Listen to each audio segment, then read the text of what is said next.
Kerala Blasters ജനുവരി transfer വിൻഡോയിൽ മികച്ച താരങ്ങളെ സൈനിങ് ചെയ്യിക്കുമെന്ന് റിപ്പോർട്ടുകൾ ഉണ്ടായിരുന്നു. എന്നാൽ അഡ്രിയാൻ ലൂണയുടെ പകരക്കാരൻ ഫെഡർ സിർണിച്ചിനെ മാത്രമാണ് സൈനിങ് ചെയ്യിച്ചത്. കൂടാതെ ഡൊമസ്റ്റിക് സൈനിങ്ങും പ്രതീക്ഷിച്ചെങ്കിലും ഒന്നും തന്നെ നടന്നില്ല.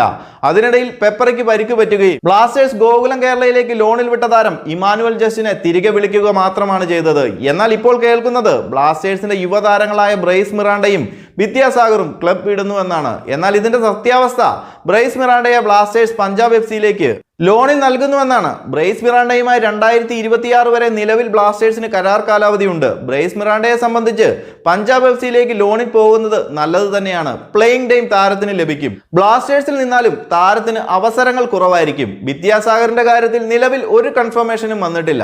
താരത്തെയും പഞ്ചാബ് FC ലോണിൽ നൽകുന്നുവെന്ന് റിപ്പോർട്ടുകൾ ഉണ്ടെങ്കിലും ജനുവരി ട്രാൻസ്ഫർ വിൻഡോ അവസാനിക്കാൻ ഇനി മണിക്കൂറുകൾ മാത്രമുള്ളപ്പോൾ അതേപറ്റി ബ്ലാസ്റ്റേഴ്സ് ഒഫീഷ്യലി ഒന്നും തന്നെ റിപ്പോർട്ട് ചെയ്തിട്ടില്ല. അതുപോലെ ബ്ലാസ്റ്റേഴ്സിന്റെ പ്രതിരോധ താരമായ ഹോർമിപ്പ റുയിവയും ക്ലബ് വിടുന്നുവെന്ന് കേട്ടെങ്കിലും നിലവിൽ താരത്തെയും ബ്ലാസ്റ്റേഴ്സ് നിലനിർത്താൻ തന്നെയാണ് പദ്ധതി. അപ്പോൾ ഇതൊക്കെയാണ് കേരള ബ്ലാസ്റ്റേഴ്സിൽ ഈ ജനുവരി ട്രാൻസ്ഫർ വിൻഡോയിൽ നടന്നത്. കൂടുതൽ കേരള ബ്ലാസ്റ്റേഴ്സ് ISL അപ്ഡേറ്റുകളുമായി മറ്റൊരു വീഡിയോയിൽ കാണാം. ചാനൽ മറക്കാതെ ഒന്ന് സബ്സ്ക്രൈബ് ചെയ്യുക.